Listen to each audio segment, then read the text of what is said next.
Welcome to the story. Don't forget to like, subscribe and support me.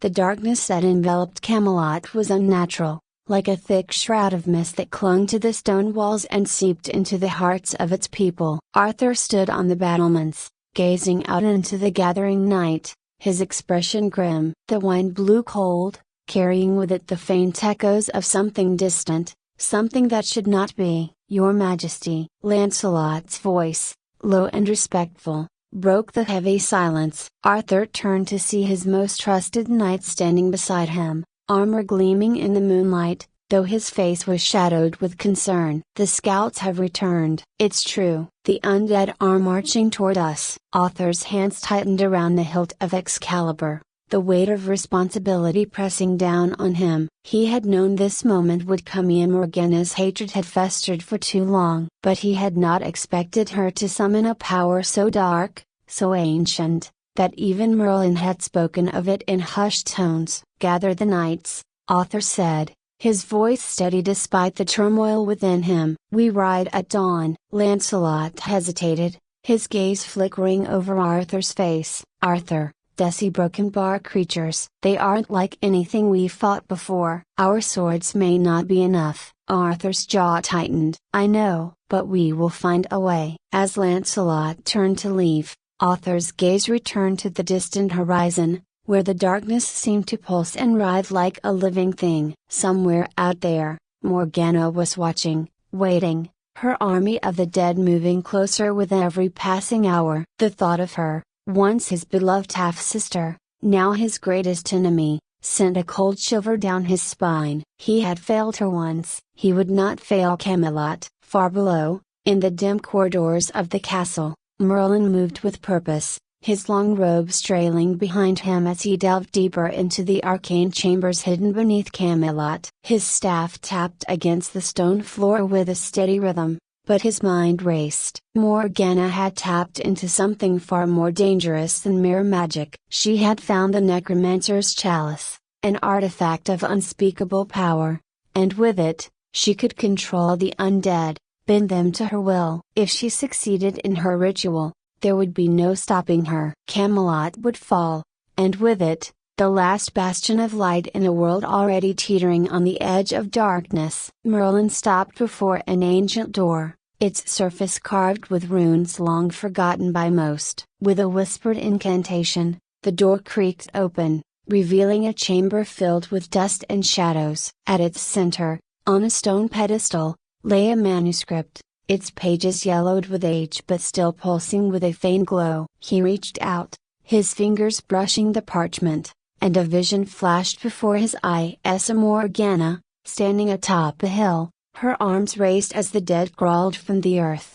their hollow eyes fixed on Camelot. Behind her, the chalice gleamed, its dark energy swirling like a storm. Merlin's heart clenched. There was only one way to stop her. The chalice had to be destroyed. But doing so would not be easy. It was hidden deep within a forbidden temple, guarded by ancient spirits who had no love for the living. And time was running out. He turned, his resolve hardening. Arthur would need to hold the line. He would need to buy Merlin enough time to reach the chalice, to end this madness before it consumed them all. As dawn broke over Camelot, the knights assembled in the courtyard, their armor gleaming in the early morning light. Arthur stood at the front, Excalibur strapped to his side, his gaze sweeping over the faces of the men and women who had sworn their lives to protect the kingdom. Fear flickered in their eyes, but so did determination. "We face a foe unlike any we've seen before,"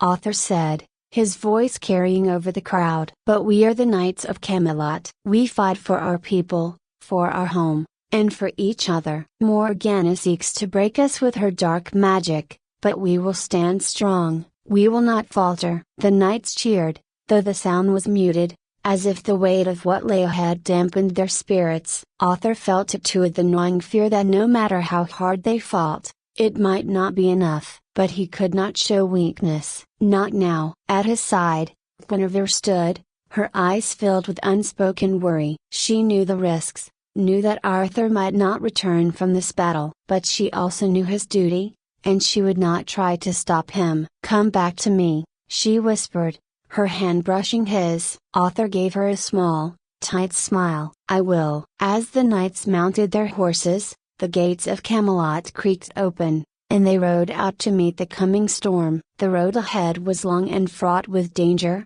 but Arthur's heart was steeled. He had to protect his people. He had to stop Morgana. The sun climbed higher as they rode, but the air grew colder, as if the very land itself recoiled from the presence of the undead. It wasn't long before they reached the outskirts of the forest where the scouts had first encountered Morgana's forces. The sight that greeted them was enough to freeze the blood in Arthur's veins. The dead stood in ranks, their rotting flesh hanging from bones, eyes hollow and glowing with a sickly green light. At the front of the army stood Morgana, her dark robes billowing in the unnatural wind, her eyes locked on Arthur. "Arthur," she called, her voice cold and mocking. "You cannot win this. My army is endless, and they do not fear death. Surrender now, and I may spare you." Arthur's grip on Excalibur tightened. "I will never surrender to you, Morgana. You may have turned your back on us, but I will not let you destroy what we have built." Morgana's lips twisted into a cruel smile. "Then prepare to watch your precious Camelot burn." With a flick of her wrist,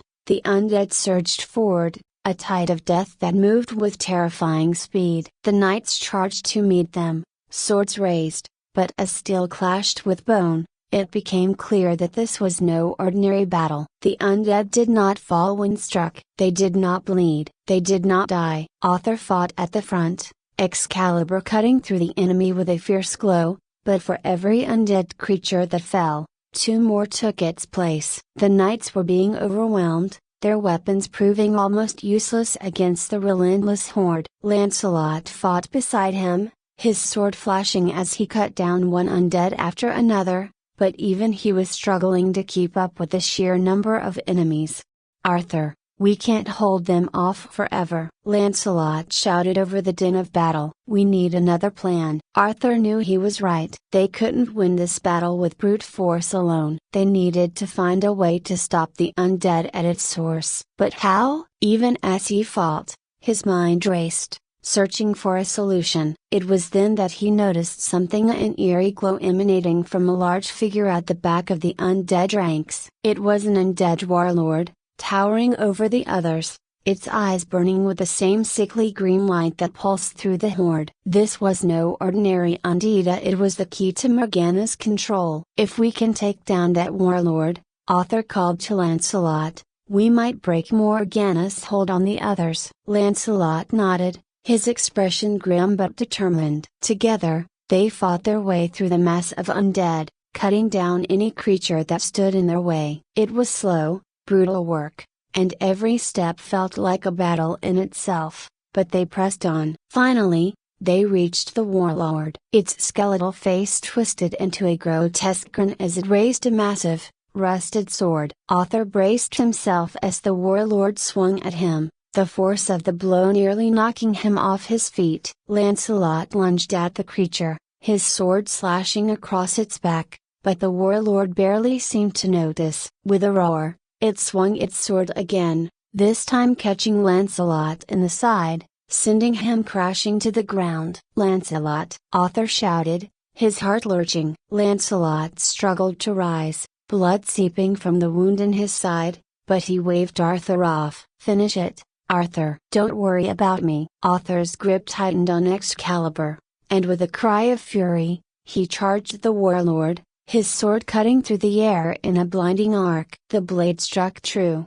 slicing through the warlord's neck, and with a final, ear-splitting shriek, the creature crumbled into dust. For a moment, the battlefield fell silent. The undead faltered, their connection to Morgana severed, and then, one by one, they collapsed, lifeless once more. Arthur stood panting, his heart pounding in his chest. They had won. But as he turned to Lancelot, the triumph in his heart was replaced with a cold, sinking dread. His friend lay on the ground, pale and unmoving. Arthur dropped to his knees beside him, his hands trembling as he pressed them to Lancelot's wound. "Stay with me, Lancelot. You'll be alright." Lancelot's eyes fluttered open, his voice barely a whisper. "You a broken bar did it, Arthur. You saved Camelot." Arthur shook his head, his throat tight. "Not without you. You're going to make it. Just hold on." But even as he spoke,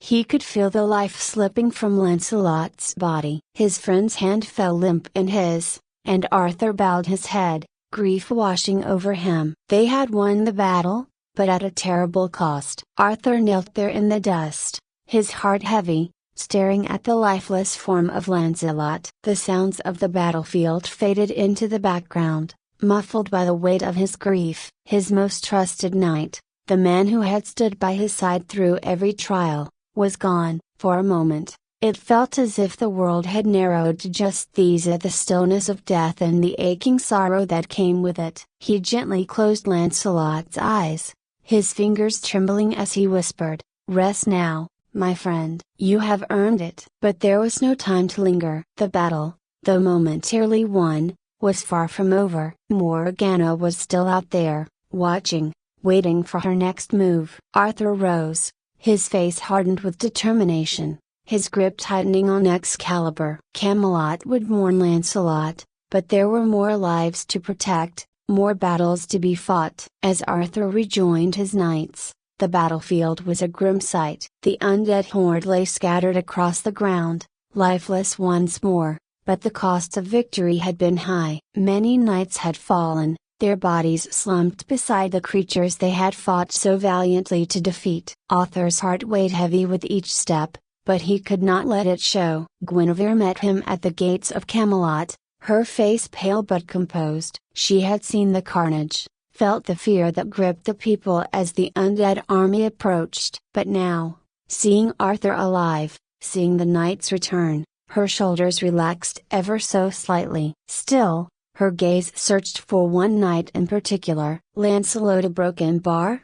she asked quietly, her voice barely above a whisper. Arthur shook his head, unable to speak the words. Guinevere's face crumpled, and she turned away for a moment, gathering herself before looking back at him. There was no time for grief, not yet. She knew this as well as Arthur did. "Merlin," Arthur said, his voice hoarse from the battle. "Where is he?" "Gone. He left before the battle began. He's searching for the source of Morgana's power." Arthur nodded, though worry gnawed at him. Merlin had not been seen or heard from since the battle began. If the sorcerers had found what he was looking for, he should have returned by now. "Gather the remaining knights," Arthur ordered. "We need to prepare for Morgana's next move." This is far from over. As night fell over Camelot, the fires in the courtyard were lit, casting long shadows over the walls. The mood was somber, and the knights who remained huddled together,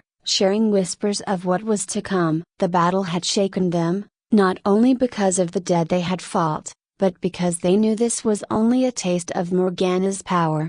Arthur, however, could not rest. He paced the halls of the castle, his mind racing. There was a growing tension, a feeling that something darker was lurking just beyond the horizon. Morgana had not been defeated. She had merely withdrawn, waiting for the right moment to strike again. And without Merlin, they were at a disadvantage. It was in the quiet of the night that Arthur finally heard Ida, the familiar tap of Merlin's staff echoing down the corridor. He turned quickly, relief flooding through him as the sorcerer appeared, though Merlin's expression was grim. "I found it," Merlin said without preamble. "The source of her power." "The necromancer's chalice." Arthur's brow furrowed. "What is it?" "An ancient artifact, cursed with dark magic. It's what gives Morgana control over the undead." "Destroy it, and we destroy her ability to summon them." Arthur exhaled, feeling a sliver of hope. "Then we have to find it." Merlin nodded. "I know where it is, but it's not going to be easy. The chalice is hidden deep within a temple,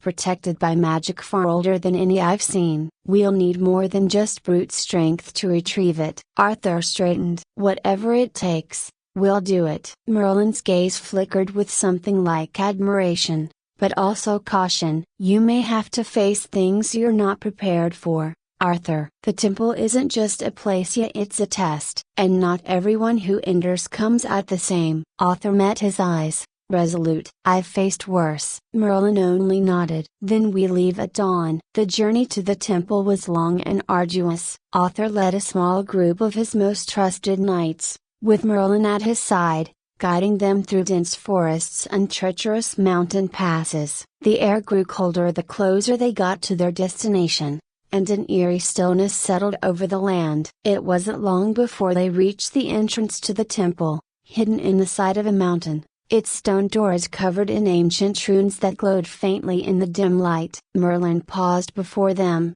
muttering an incantation under his breath. The runes flickered and then faded, and with a groan, the doors slowly opened. Inside, the temple was dark and silent, the air thick with the weight of centuries. Arthur's footsteps echoed as they descended deeper into the earth, the walls lined with strange carvings that seemed to watch them as they passed.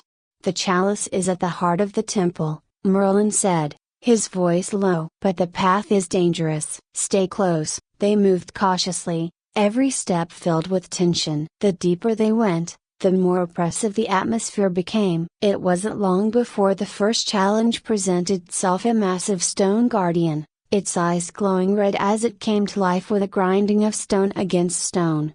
Arthur raised Excalibur, ready to fight, but Merlin held up a hand. "This is a test, Arthur. You can't defeat it with force." Arthur hesitated but lowered his sword. The guardian loomed over them, its stone fist raised, but it did not strike. Instead, it stared at Arthur with a strange, unblinking gaze. "What does it want?" Arthur asked, his voice tense. Merlin studied the guardian for a moment before speaking. "It's testing your resolve. If you fight it, you'll fail. You must stand your ground and show no fear." Arthur swallowed hard, his heart pounding in his chest, but he nodded. Slowly, he stepped forward, meeting the guardian's gaze. The air was thick with the tension of the moment, but Arthur held his ground, refusing to waver. For what felt like an eternity, the guardian remained still, watching him. Then, with a low rumble, it lowered its fist and stepped aside,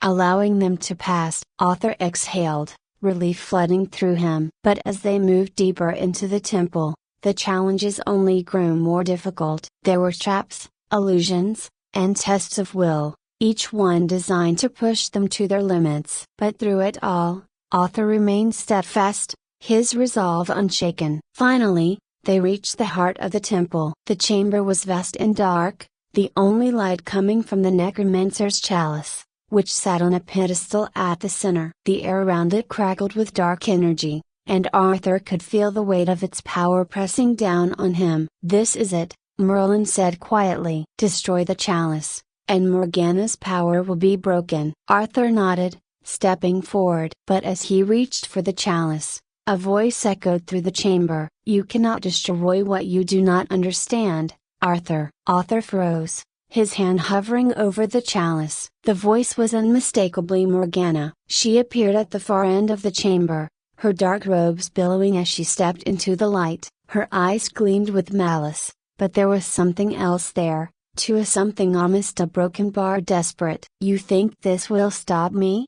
she said, her voice cold. "You think you can destroy me with a single blow?" Arthur met her gaze, his jaw tight. "It ends here, Morgana. No more death, no more destruction." Morgana's lips twisted into a cruel smile. "You're a fool, Arthur. You always have been. You don't understand what you're dealing with." With a flick of her wrist, the air around them crackled with dark energy, and the ground began to tremble. The chalice pulsed with power, and Arthur could feel the darkness pressing in on him from all sides. But he didn't back down. With a cry of determination, he raised Excalibur and brought it down on the chalice, shattering it into 1,000 pieces. The darkness exploded outward, filling the chamber with a deafening roar. Arthur was thrown back by the force of it, and for a moment, everything went black. When the dust settled, Arthur slowly got to his feet, his heart pounding in his chest. The chalice was gone,